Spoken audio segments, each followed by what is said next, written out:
Hey, out there in the YouTube world, thank you so much for tuning in and, just, hearing what I have to say about our crazy, crazy world. If you like the material of me talking about our crazy, crazy world, then please subscribe if you're new to my channel and become one of the Puzzle Master people.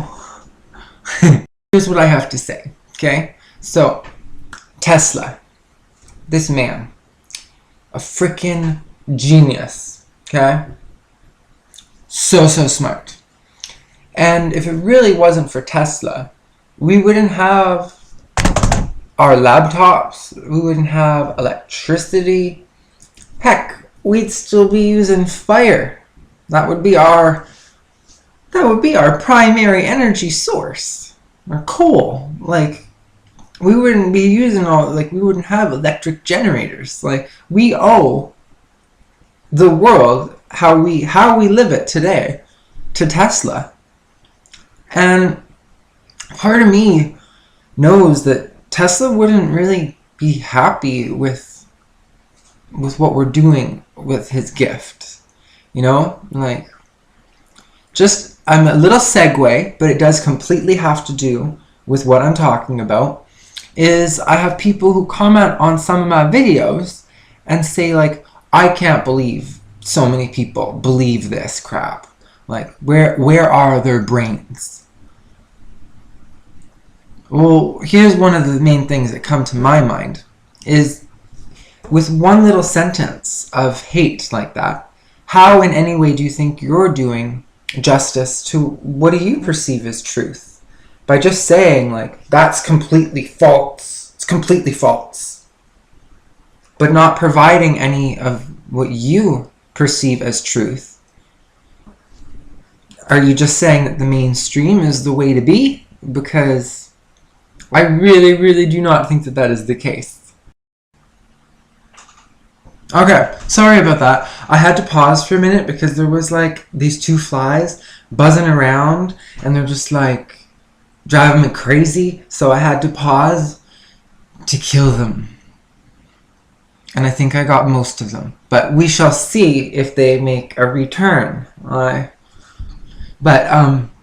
Yes, as I was saying about Tesla, his perception of the world was so unique. And yet if it was not for what his unique perception brought to us, then we wouldn't even have our electricity. And I don't think he'd really be happy with what's going on because oil tycoons, I'm not going to get into this whole New World Order or the Illuminati or the Jesuits or whoever people believe control the world, okay? It's easy just enough to think of them as royal elitists because regardless of their name, their religion, their creed, whatever category they fall into, the only reason that they don't want us to have free energy, which Tesla highly, highly advocated, is because they're greedy. And it's been 150 years?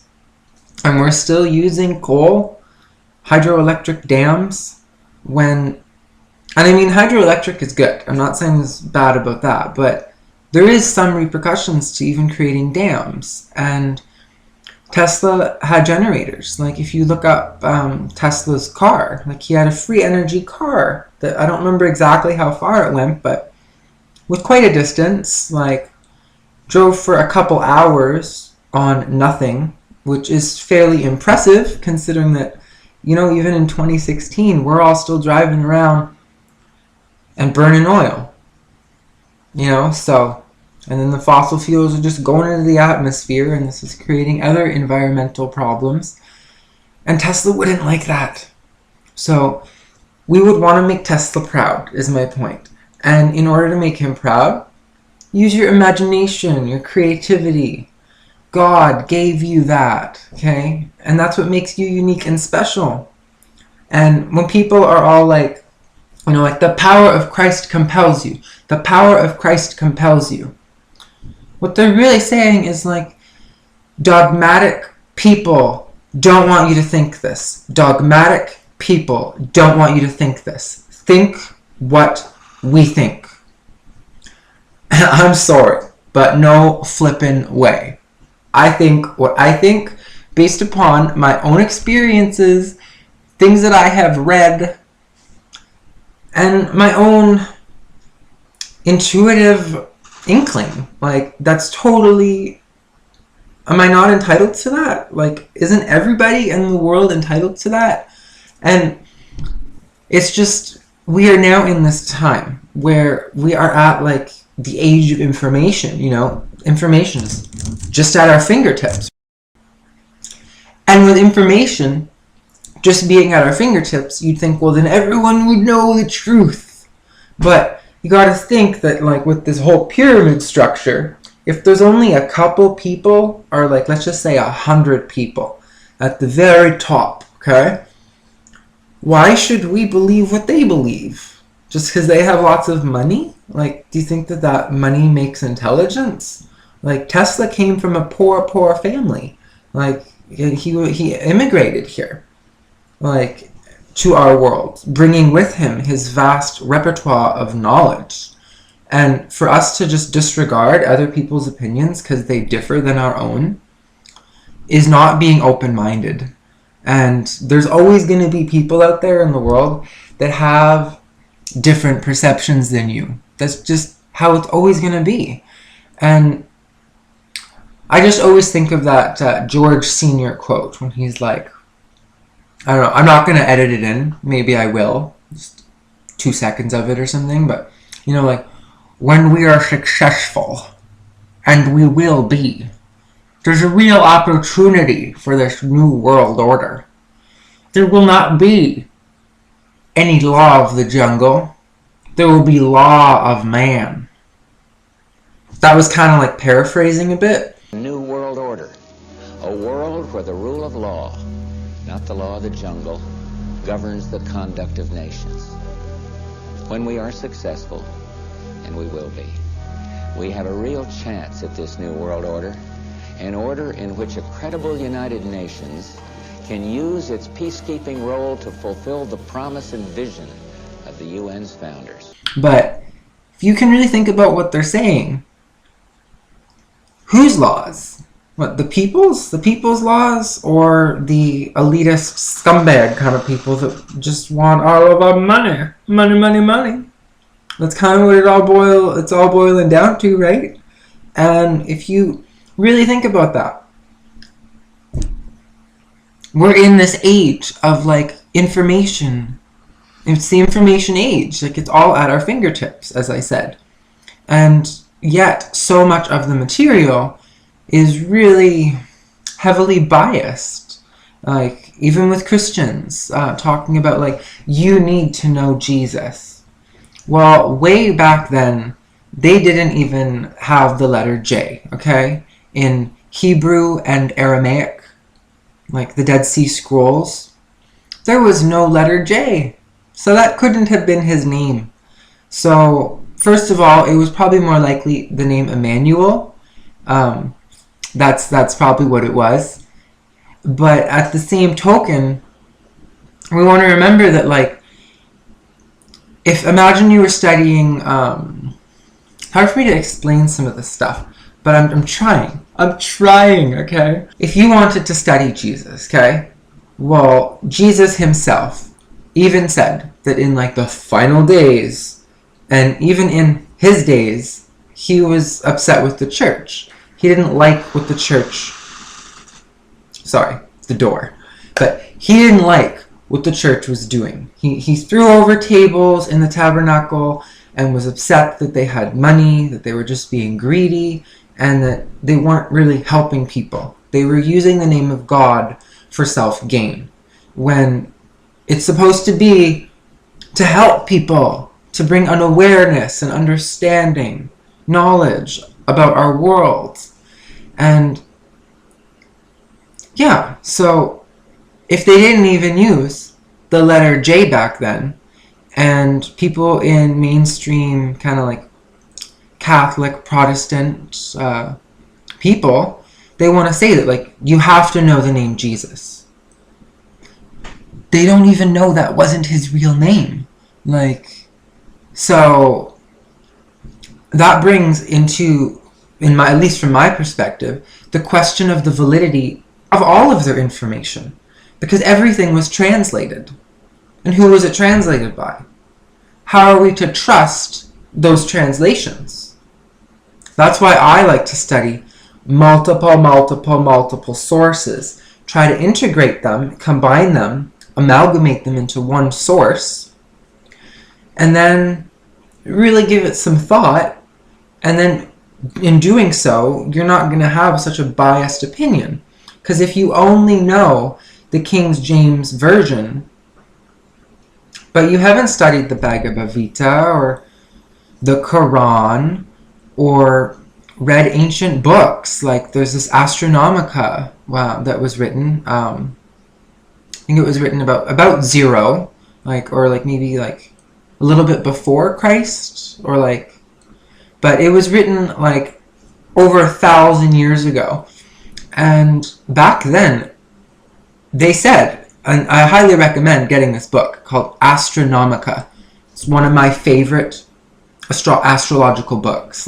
Not necessarily for doing readings for people. It doesn't have your moon sign, your Venus sign. It's not all organized and laid out. But it's a very poetic book. And they say that only the smart, intelligent people, the educated people, knew about astrology. Astrology was not separate than astronomy, okay?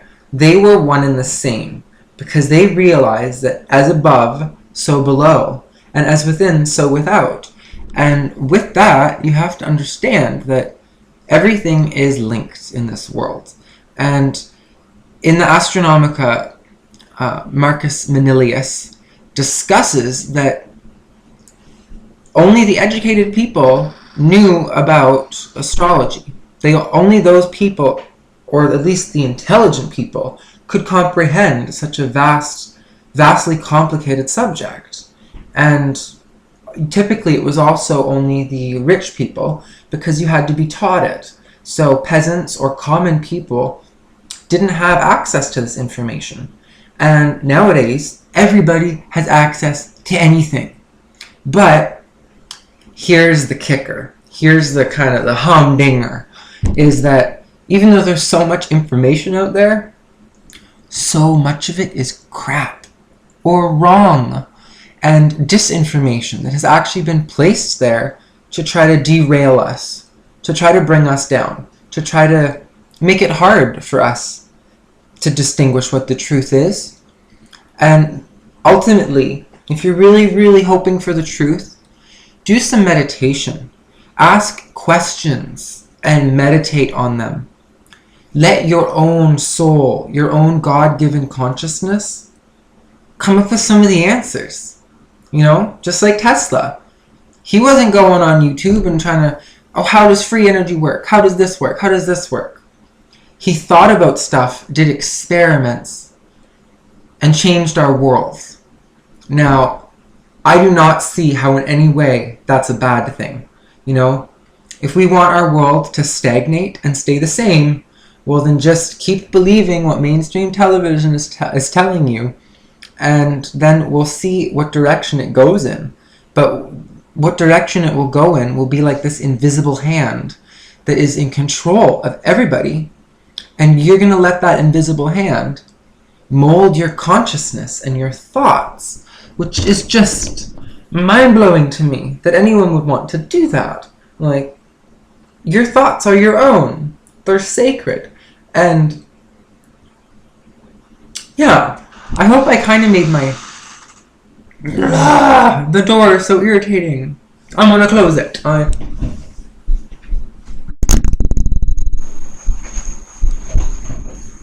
Okay, I closed the door so it'll stop creaking, because that was so irritating. And if it irritated me, it probably irritates you. But yeah, my whole point of this is that we really need to just embrace what we feel in our hearts, okay? Just embrace that. Meditate on it, and don't be seeking, it's good to seek answers, a little bit from outside of yourself, just if you want to like see like what do other people think? What do other people think? But you know, like, but ultimately it's what you think in your heart that is the truth to you. And you know as much as I know that like if someone comes telling me something that's completely the opposite of what I believe, no. Like that's just kind of human nature. Like I'm 28 years old, so I have 28 years of my own experiences, which from my perception, my perspective, those are the most valid sources of information. My own experiences. Other things can be made up. Other things can be lies. But I can trust my own senses, my own judgments. At least they are more reliable, I would think, than just trusting everything that is out there in the world. And like a Jesus quote that a lot of Christians like to use, or an Emmanuel quote, if more properly, for the more proper term, was be in the world. Be in it. But do not be a product of it. Now, what this is really saying and meaning is like, let your inner divine soul shine through. Don't let everything else around the world culture and condition you to just be like everybody else. Because if you're just like everybody else, nothing is ever going to change. And yeah, if you want the world to change in any way towards the world that you envision in your mind, a better world, then you have to do your diligence, your due diligence. You have to try to spread the word, spread the message. Now, and the message of truth is different for everybody. But if we also have a kind, loving heart, then we can look out in the world and say like, hey, what do they think? What do they think? But don't just blindly believe things. Like, research them, meditate on them, and then see what rises to the surface or bubbles to the surface in your own consciousness. And then, you know, remember that. Like, but yeah, let's make Tesla proud, okay? So give this video a thumbs up and share all that nice juicy stuff, and leave me some comments, because that really matters to me. I really like hearing feedback. Otherwise, it's just like I'm talking to my computer, and it's so lonely. I'm just kidding. It's not that lonely. I know that you guys are there, but when I've made videos in the past, not all of them, but some of them, I get nothing, no feedback, and I'm like, even negative feedback would be okay. Like, but here's one thing: if you're gonna leave me feedback, justify or explain why you feel that way. Like, because I have on some of my other videos with like Jesus things where people, I know they didn't even watch my video. They watched like the first 30 seconds, they read the title, and then they wrote, no, like Jesus is the only way. You have to know his name. He's love, truth, and light, and this video is crap. And I just think that some of those people are like the epitome of hypocrites, because if he was love and light, then why don't you show me some love and light? Show me some compassion. And if your perception is way different than mine, and you want me to understand your perception, by just commenting something like, this video's crap, you're a liar, I don't think I'm lying. I'm trying to tell you the truth here, at least from my God-given perception. And I'm allowed to believe in God. I'm allowed to believe in a higher power. And from studying astrology, I cannot understand how there wouldn't be. Like, it doesn't mean that I believe that there's like a man up in the clouds. Like, it could be an omnipotent, ethereal creature that just envelops everything. So it's a part of the all. But why would where your moon in the sky affects how your consciousness is. Mars, Venus, Jupiter, Saturn, Neptune, Uranus, Ketu, Rahu, the North Node, the South Node, like your ascendant, all of these things, the house placements. I've noticed from my own study, from my own perception, that it's extremely, extremely accurate. And for just a speck of dust, they like to call our Earth, a speck of dust, even though it's all we have. It's the only reality we know. So I don't think of it as a speck of dust. I think of it is terra firma. Terra, the earth. Firma, right? It's firm, unmoving, strong, our foundation. And I'm completely fine with people that believe that the world is flat, because I think I'm one of them, because I don't believe in this whole NASA, I don't know, the NASA stage. Like, the world is a stage, okay? And you know what? A stage is flat. Bye for now.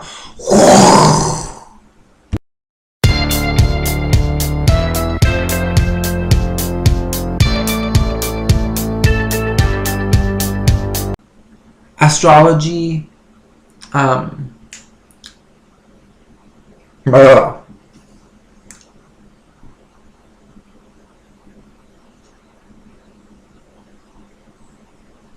yeah, astrology